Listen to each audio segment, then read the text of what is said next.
नमस्कार मित्रों, वशीकरण के क्षेत्र में बहुत सारे कार्य लोग करते हैं।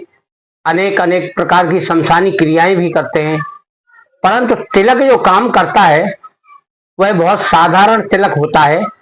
केवल मंत्र का प्रभाव उसमें डाला जाता है और मंत्र का प्रभाव डालने के लिए साधक को बहुत नियम से अपनी साधना करनी चाहिए। पूजा पाठ तो सभी लोग करते हैं, पर पूजा पाठ करने के साथ साथ यदि कोई साधक ऐसे मंत्र का जाप करता है जो वशीकरण का कार्य करता है, तो वह तिलक भी बनाता है, तो उस तिलक को भी वशीकरण मंत्र से ही घिसकर बनाना चाहिए। वैसे बहुत सारे जो तिलक बनाए जाते हैं उनमें जड़ी बूटियों का बहुत सारा योग रहता है, और बाजार में बने बनाए तिलक जो मिलते हैं वो केवल दिखाने के लिए होते हैं। पर सम्मोहन के लिए और वशीकरण के लिए जो तिलक आप बनाएंगे वह बड़ी सावधानी से और साधना करते हुए बनाएंगे, तो वह बहुत जल्दी प्रभाव डालता है और सामने वाले किसी स्त्री पुरुष को वशीकृत या सम्मोहित करता है। यह विसंधर्मा चैनल है। आपके जरूरत की हर वीडियो इस पर आपको मिलेगी। आप जिसे चाहें उसे अपना कर देख सकते हैं। उसके लिए आप गुरु बनाएं और हमारे चैनल को सब्सक्राइब करें, तो घंटी अवश्य बजाएं, क्योंकि पहली बार देखने वाले को घंटी बजाकर सब्सक्राइब करने से हर वीडियो आपको नियत समय पर यानी 12 बजे दिन के मिल सकती है। आप हमारी वीडियो देखें और कोई क्रिया करना चाहें तो अपने गुरु से परामर्श करें, फिर उनकी आज्ञा लेकर वह साधना करें। हर साधना में यानी किसी भी मंत्र की साधना में आपको कम से कम 11 माला किसी शुभ मुहूर्त पर जाप करना होगी, और फिर 1 माला का आप हवन कर दें तो वह मंत्र लगभग प्रभावी हो जाता है, और फिर रोजाना 1 माला आपको जाप करना ही है। इस प्रकार की क्रियाएं आप ऐसे समय पर करें कि जब अमृत योग हो, सिद्धि योग हो, या कोई और भी पुष्कर योग हो, क्योंकि समय का बहुत बड़ा प्रभाव है। जैसे कोई शुद्ध समय हो, होली, दिवाली, ग्रहण, पुष्य नक्षत्र और सिद्धि योग बहुत सारे नक्षत्रों के भी होते हैं, परंतु आपको जब सिद्धि योग नजर आए तभी आप यह मंत्र जाप कर सकते हैं। मंत्र को आप सुबह जाप करें या शाम को जाप कर लें, यानी जैसा नक्षत्र पड़ रहा हो उसका टाइमिंग देख लें, उस टाइमिंग के हिसाब से आप उस समय पर मंत्र का जाप करें, तभी वह सिद्धि प्राप्त कर सकता है। मंत्र में कोई भी जड़ हम बताते हैं तो वह शुभ मुहूर्त में ही उखाड़ कर लाना चाहिए।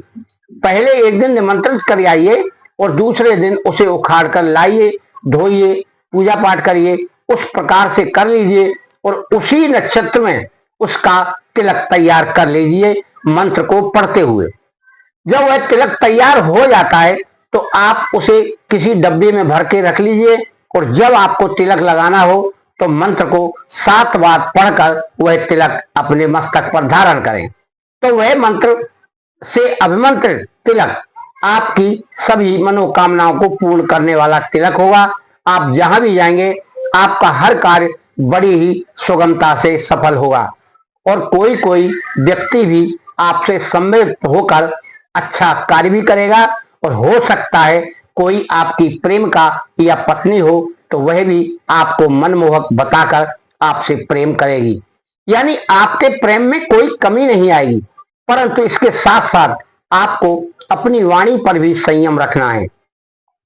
वाणी के साथ साथ व्यक्ति स्वयं को भी संयमित करके बातचीत करे तो वह तिलक बहुत प्रभावी ढंग से कार्य करता है। हर व्यक्ति के माथे पर हर प्रकार का तिलक शोभा नहीं देता है। जिस व्यक्ति के माथे पर जो तिलक शोभा देता है वह उस तिलक का प्रयोग करे, तभी वह कारगर होता है और सम्मोहन और वशीकरण की शक्ति उससे प्राप्त होती है। अब आज इस वीडियो में हम आपको वह 4 चीज बताएंगे जिनसे आप यह तिलक तैयार करेंगे। बाजार में आप जाएंगे तो बाजार से आप थोड़ा थोड़ा लेकर आइए, 10-10 ग्राम ले आइए, 20-20 ग्राम ले आइए। एक तो लाना है आपको कुटकी, यह कुटकी बाजार में आपको पंसारी की दुकान पे मिलेगी। और एक लाना है आपको जीरा, वही जीरा है जो अपने घरों में खाते पीते हैं। और तीसरे नंबर पर है मोथा। मोथा एक जड़ी है, तो वह आपको, अगर आप गांव देहात में रहते हैं तो भली भांति मोथा को जानते होंगे। मोथा में पत्ते लंबे लंबे चलते हैं, ईख जैसे पत्ते, और वह ज्यादातर जंगल में मिल जाता है। उस मोथा का पौधा ले आइए, ऐसा लाइए कि जिसमें बाल ना निकली हो, उसमें बाल भी निकलती है, फूल भी आता है। और उस प्रकार से 4-6 पेड़ वो भी उखाड़ लाइए। और एक लाना है आपको सफेद आंकड़े की जड़। यह 4 संयोग यानी 4 योग हैं, और इन चारों योगों को आप पीसेंगे, यानी गीला ही पीस लीजिए। अगर सूखा नहीं पीस सकते तो गीला पीसकर एक गोली बना लीजिए, गोली या गोला बना लीजिए, और वह सुखा दीजिए उसको छाया में, धूप में नहीं सुखाना है। पर सारा कार्य आपको इस मंत्र को बोलते हुए करना है, जो वशीकरण का मंत्र है। तो वह तिलक की गोली जो आपने बनाई है वह उससे अभिमंत्रित हो जाएगी।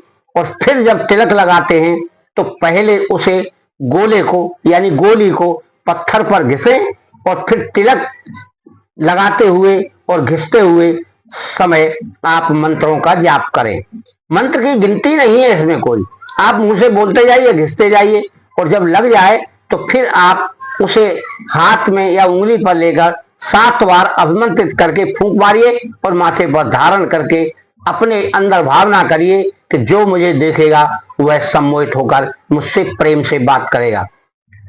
यह इतनी सी क्रिया इस तिलक में आपको करनी है, कोई विशेष क्रिया नहीं है, बहुत छोटी क्रिया है और छोटा ही इसका मंत्र है। तो इस मंत्र को इस प्रकार पढ़ना है, ओम ऐं ह्रीं क्लीं चामुंडाय विच्चे स्वाहा सर्वजन वशी कुरु कुरु स्वाहा। आप याद करें और इसका ही जाप करके सिद्ध करें, और फिर जब तिलक बनाएं तब इसका प्रयोग अपने साथ में करें। और वैसे भी आप बीच बीच में इस मंत्र का जाप आपको एक माला करना है।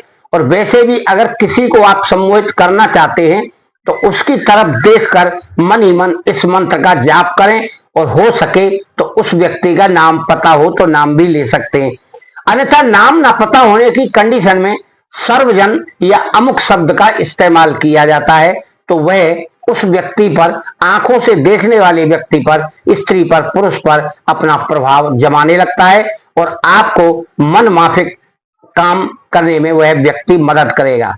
प्रिय लगने वाला है ये, यानी आपको सबका प्रिय बनाने वाला है, तभी उसी का नाम सम्मोहित करने वाला तिलक कहते हैं, या मनमोहक तिलक भी इसे कहते हैं।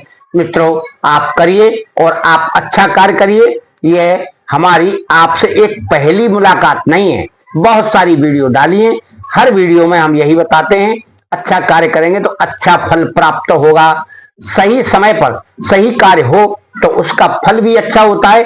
फिर सोच अपनी अच्छी रख के आप अपने कार्य को अंजाम दें, और अपने घर परिवार को सुरक्षित रखने के लिए हर समय विवेक का ध्यान रखें। कोई भी ऐसा गलत कार्य ना करें जो आपको और घर परिवार को थोड़ा संकट में डाले। मित्रों, आपको, आपके घर परिवार को सुख शांति समृद्धि प्राप्त हो और धन वैभव प्राप्त हो, यही मेरी गुरुदेव और माताजी से प्रार्थना करता रहता हूं। आप सुखी रहेंगे तो हमसे रूबरू होते रहेंगे, और मुलाकात भी इसी चैनल पर होती रहेगी। आपका मंगल हो।